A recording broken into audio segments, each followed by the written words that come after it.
언약궤에 대해서 말씀드리겠습니다. 하박국 선지자가 하루는 하나님께 기도하기 시작합니다.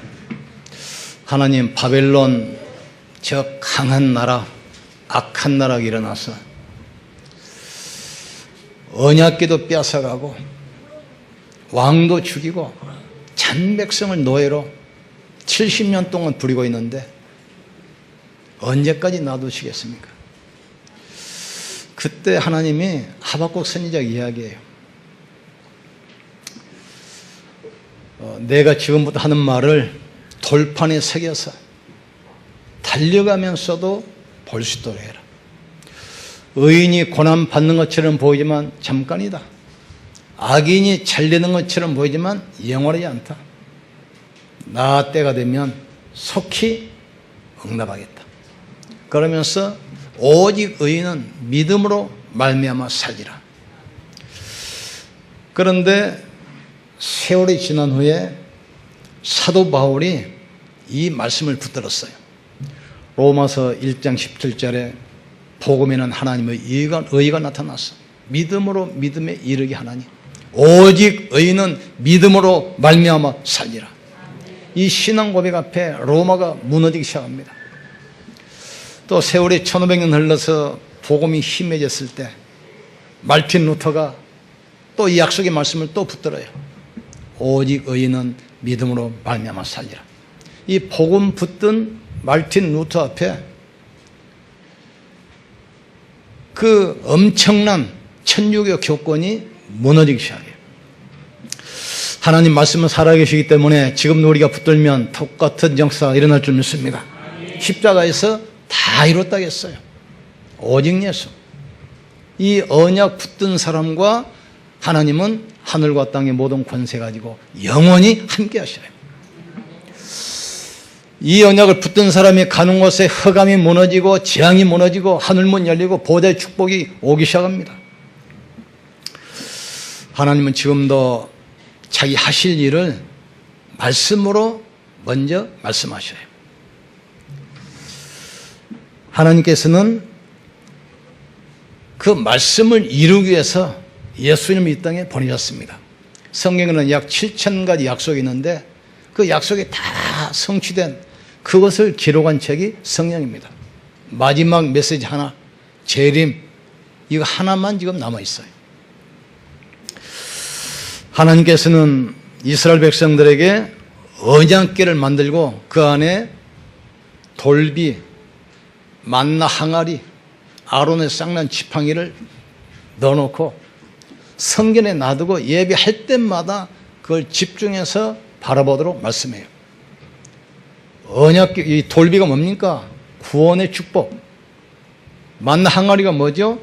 구원받은 사람 하나님께서는 함께 하시고 축복하는 사실. 아론의 쌍난 지팡이는 세상을 정복하고 세상을 살리는 세계복음화의 비밀. 다시 말해서 오직 그리스도, 오직 하나님 나라, 오직 성령 충만, 이것을 지금 설명하는 겁니다. 그래서 하나님 말씀 따라가는 하나님의 자녀가 가장 축복된 삶이요 성공한 인생이라는 것을 깨닫기를 주의 이름으로 축원합니다. 다윗 보세요. 여호와는 나의 목자시니 나는 부족함이 없으리로다. 그가 나를 쉴만한 물가와 푸른 초장으로 나를 인도할 것이다. 또 시편 1편 1절에도 뭐라고 그랬습니까? 복 있는 사람은 악인의 꾀를 따르지 아니하고 죄인의 길에 서지 아니하고 오만한 자리에 자리 앉지 아니하고 오직 여호와 율법을 즐거워하여 그것을 주야로 묵상하는 자로다. 저는 시냇가에 심은 나무가 씨를 쫓아 과일을 맺으며 그 이파리가 마르지 아니한 같으니 만사가 다 형통하리로다. 그러니까 둘 중에 하나입니다. 사람 말 따라 살 것이냐, 하나님 말씀 따라 살 것이냐. 여호수아에게도 같은 말 하잖아요. 이 율법책을 내 입에서 떠나지 말게 하며 그 말씀을 주야로 묵상하라. 그리하면 네가 가는 길이 평탄하고 형통할 것이다 했어요. 자, 첫 번째, 여호와는 언약의 하나님입니다. 하나님께서 천지와 그 가운데 있는 만물을 말씀으로 창조했습니다. 창세기 1장 1절 딱 열면 나오잖아요. 하나님이 천지를 말씀으로 창조하시니라. 또 하나님은 축복도 말씀을 하십니다. 아브라함 불러서 뭐라고 합니까? 너는 본토 친척 아비집을 떠나 내가 내게 지시할 땅으로 가라. 내가 너로 큰 민족을 이루고 내게 복을 주어 내 이름을 창대케 하리니 너는 복의 근원이 될지라. 너를 축복한 자를 내가 축복하고 너를 저주한 자를 내가 저주하겠다. 세상 만민이 너로 인하여 복을 받을 것이니라. 이 축복이 우리에게 와 있다는 사실을 깨닫기를 주의 이름으로 축원합니다. 이 말씀은 살아있는 말씀이기 때문에 지금 말씀 붙잡은 자를 통해서 지금도 역사합니다. 하나님 말씀은 살아있는 말씀입니다. 성경에 기록된 말씀이 아니라 이 말씀을 붙들면 지금도 살아계신 말씀으로 역사하시게 돼 있어요. 그래서 하나님 말씀은 살았고 운동력이 있어 좌우의 낯선 것을 예리하여 영과 혼과 관절과 골수를 찔러 쪼개나게 했어요. 제가 몸이 아파가지고 의사가 포기했잖아요. 병원에 있으나 집에 있으나 그냥 집에 가서 그냥 쉬라는 거 쉬라. 그때 내가 성경을 가지고 창세기부터 계시록까지 치유에 대한 말씀을 다 뽑았어요. 그런데 다 찾기 전에 하나님이 역사하셨어요. 이 말씀 붙들면 지금도 역사하는 사실을 깨닫기를 주의 이름으로 축원합니다. 예수님이 이 땅에 오신 이유가 뭡니까? 하나님의 말씀을 성취시키기 위해서 이 땅에 오셨습니다. 예수님이 하루는 12제자 부르시고 나서 이제 사역을 다 끝난 다음에 얼마 안 있으면 인자가 유대인에게 많은 고난을 당하고 십자가에 못 박혀 죽어야 되고 3일 만에 부활하여야 하리라. 그러니까 제자들이 말리잖아. 예수님 절대 그럴 수 없습니다. 특별히 베드로 보세요. 예수님 길을 막으면서 그러면 안 됩니다. 이때 예수님이 뭐라고 그럽니까? 네가 하나님 일을 생각하지 않고 사람 일을 생각하는 것 하는도다. 네 속에 지금 사단이 가득하여 사탄아 물러갈지어다. 그러면서 뭐라고 합니까? 내가 이렇게 하지 아니하면 수많은 선지자를 통해서 한 약속을 어떻게 이루겠느냐? 이 일을 통해서 하나님의 약속을 이루려 하심이라 하겠어요. 예수님은 하나님이 하신 그 말씀을 성취시키기 위해서 육신을 입고 이 땅에 오셔서 십자가에 죽으시고 부활하셨습니다. 하나님은 언약의 하나님이시고 우리는 언약의 백성입니다. 우리는 사람 말 따라가는 것이 아니라 하나님 말 따라가는 말씀 따라 사는 언약의 백성을 깨닫기를 주의 이름으로 축원합니다. 두 번째로 신앙생활은 무엇이냐? 언약에 따라가는 삶, 말씀 따라가는 것이 신앙생활입니다.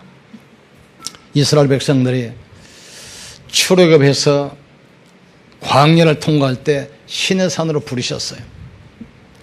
이때 십계명 말씀의 돌비를 주시고 이 말씀을 잊지 않도록 언약궤에 넣어서 계속 메고 다니면서 언약궤를 따라가도록 말씀했습니다.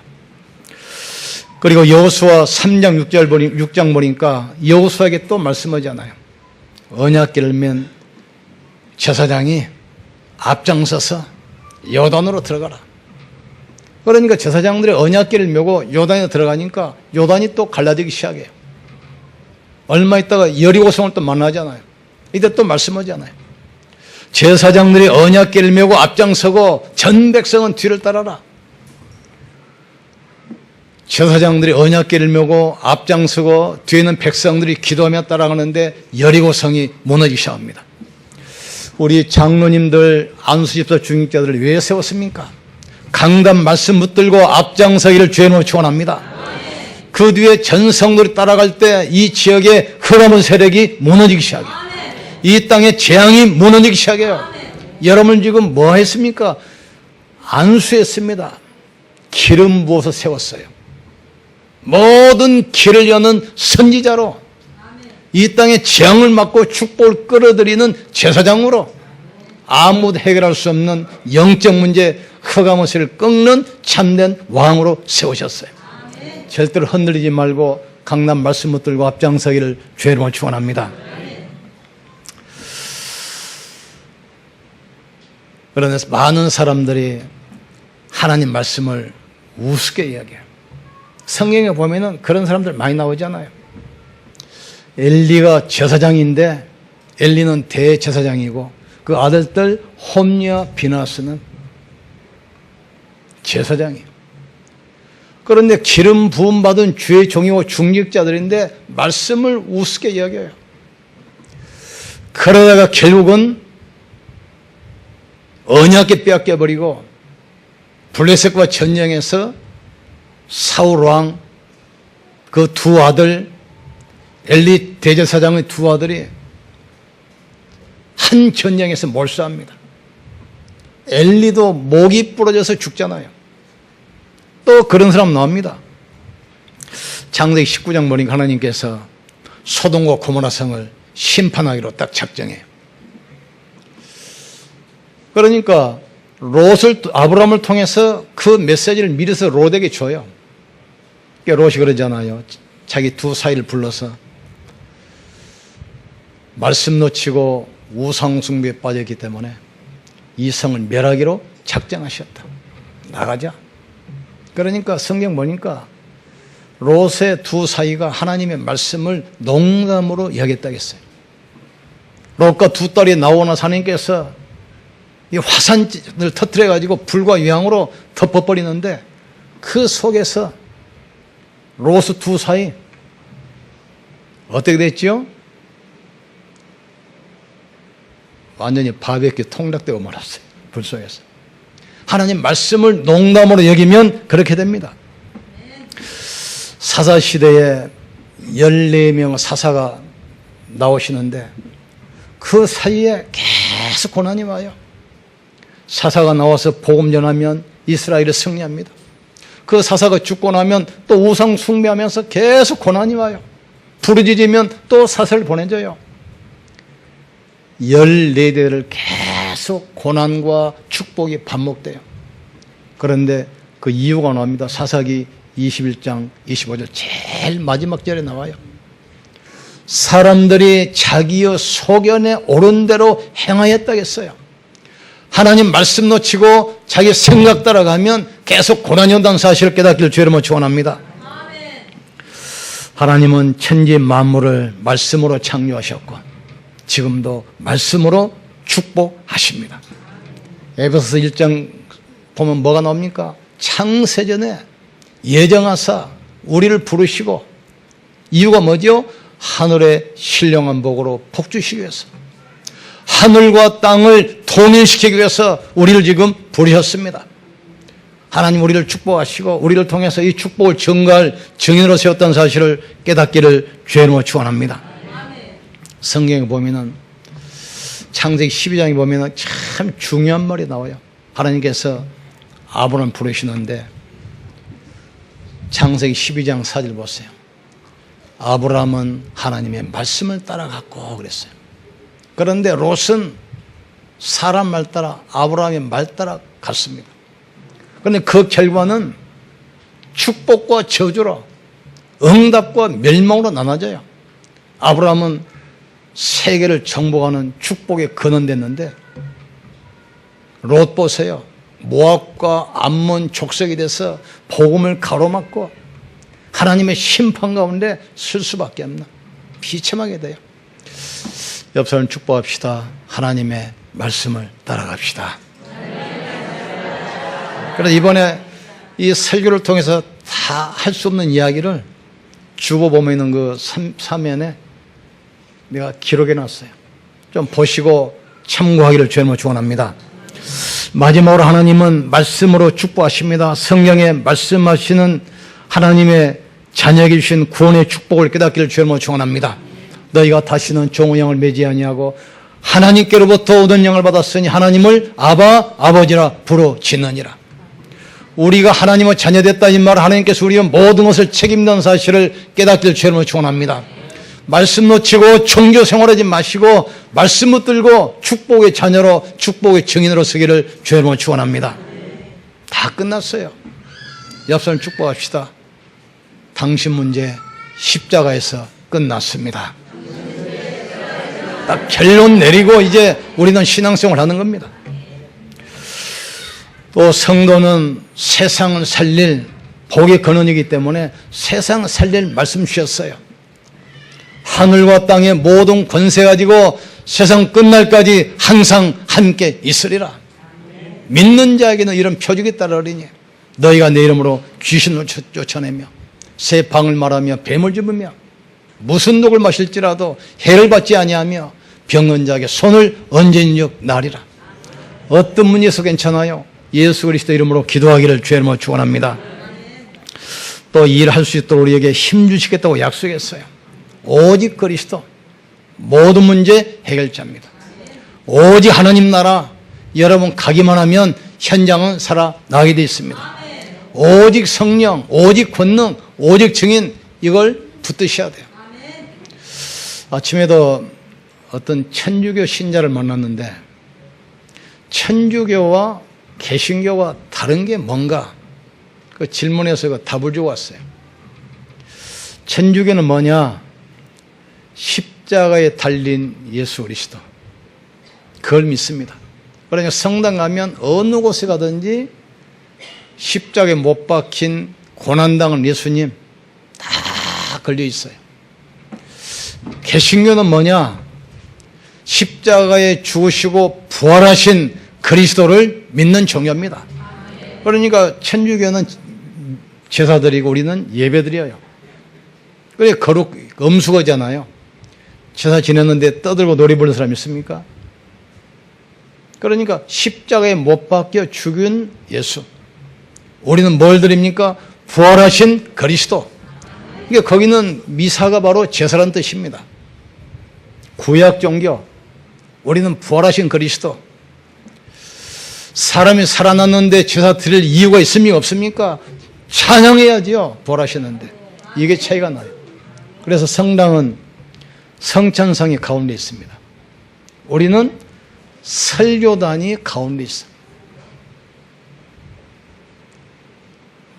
어떤 사람이 중말합니다.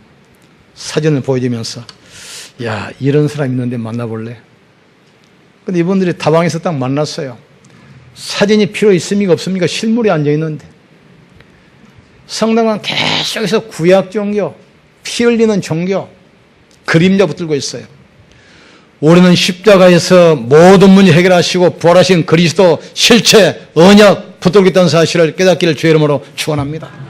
그러니까 예배란 것은 부활을 기념하기 위해서 드리는 예배입니다. 축제이고 기쁨이고 승리고 정복입니다. 깨닫기를 주의 이름으로 축원합니다. 그래서 하나님은 지금도 말씀 붙든 자를 통해서 지금도 성령으로 역사합니다. 그러니까 말씀을 듣고 확실히 붙들고만 있으면 흔들리지 않게 되고 현장은 살아나게 되어 있습니다. 정리합니다. 예배는 뭡니까? 하나님이 함께 하시는 비밀과 주님이 주시는 말씀 붙드는 시간임을 깨닫기를 주님으로 축원합니다. 초대교회가 성공한 비밀이 사도행전 2장 42절입니다. 사도의 가르침을 받아 떡을 떼며 교제하며 오로지 기도에 힘쓰니라. 강단 말씀 붙들고 그걸 가지고 포럼하면서 기도하기 시작했어요. 그런데 세상이 바뀌기 시작해요. 그리고 모일 때 기도하면서 혼자 있을 때 이 말씀 가지고 자꾸 각인뿌리 체질시키기를 주님으로 축원합니다. 혼자 있는 그 시간이 내 영적 상태, 건강, 응답, 축복, 미래 모든 것을 좌우하게 돼 있어요. 그리고 이 말씀 가지고 나에게 맡기신 현장을 살리고 그 속에서 있는 모든 축복을 찾아내기를 주의 이름으로 축원합니다. 에스겔 47장, 37장, 41장 두 군데 보시면 알아요. 하나님이 에스겔을 불러서 이야기합니다. 이스라엘 백성들이 복음 놓치고 마른 뼈처럼 소망이 없어졌다. 에스겔 불러가지고 이 뼈가 살겠느냐 과연? 뼈가 지금 말랐는데 소망 자체가 없어졌어요. 그 이스라엘입니다. 완전히 바벨론 포로돼 가지고 희망이 없어요. 그때 에스겔이 뭐라 합니까? 하나님은 하실 수 있습니다. 그래, 그러면 이 백성이 가서 말씀을 선포해라. 말씀이 증언했는데 마른 뼈가 살아나서 큰 군대가 돼요. 마른 뼈처럼 소망이 없을지라도 하나님 말씀 붙들면 살아나는 그런 축복이 시작되는 사실을 깨닫기를 주님으로 축원합니다. 그 에스겔을 데리고 환상 가운데 성전으로 끌고 와요.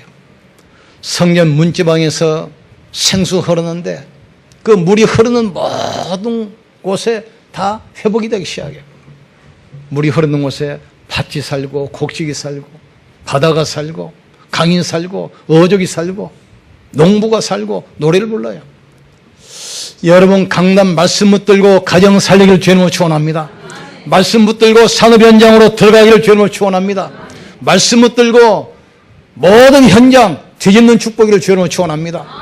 하나님 말씀은 살아있는 약속입니다. 하나님 말씀 가지고 갈 때 창조의 역사 일어나기 시작합니다. 말씀 붙들면 재창조의 역사 일어나기 시작해요. 말씀 붙들고 힘없기를 주님으로 축원합니다. 오늘은 특별히 성찬주일입니다. 예수님이 십자가에서 우리 모든 문제 끝내시고 그분이 부활하셨습니다. 이 사실 잊지 않기 위해서 주님이 재림 오실 때까지 계속 반복합니다. 오늘 성찬을 나누는 이 시간에 영적인 힘을 얻는 시간 되고 모든 약한 부분이 치유되고 영적 문제 치유되게 하여 주시옵소서. 우리 기도합시다. 기도하시고 성찬 나누시겠습니다. 십자가에서 우리 모든 문제 해결하시고 부활하신 주님이 이 시간 성령으로 함께하여 주시옵소서. 우리 약한 부분이 치유되게 하시고 우리가 알지 못하는 영적 문제 치유되게 하시고 모든 가문과 지역의 흑암이 무너지는 시간 되게 하여 주시옵소서. 우리 기도합시다. 지금도 살아계시며 성령으로 함께 하시는 전능하신 하나님을 찬양합니다. 보혜사 성령이여 이 시간 역사해 주시옵소서. 십자가에서 죽으시고 부활하신 주님을 기념하는 성찬 예배로 인도하심을 진실로 감사합니다. 보혜사 성령이여 바람같이 불같이 역사해 주시옵소서.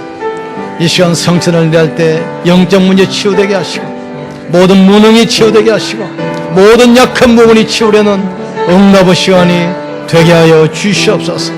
말씀이 살아 역사하는 응답의 시간 되게 하여 주시옵소서. 예수님 이름으로 기도합나이다. 아멘. 우리 성찬위원들 나와주시기 바랍니다.